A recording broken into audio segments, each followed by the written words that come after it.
कोसिया भराई छठी घाट पर दौरा लेके आइल बानी हमहू अपना माथ पर।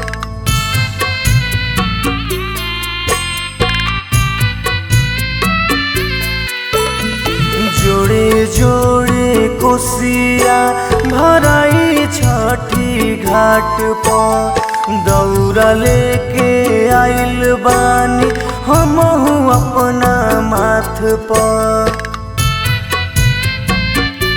हम बोलवले बानी हो ढोल बजवैया के।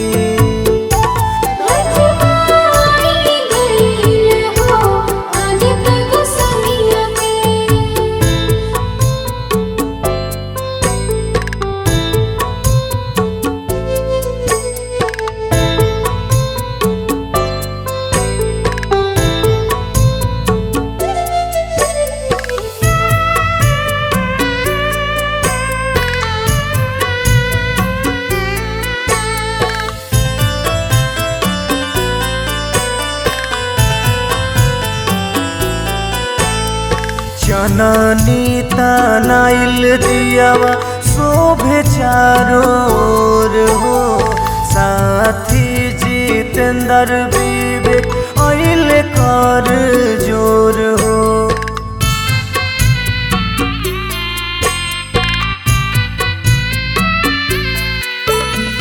जननी तनाइल दियावा शोभे चारों ओर हो साथी जितेंद्र विवेक आइल कर जोर हो।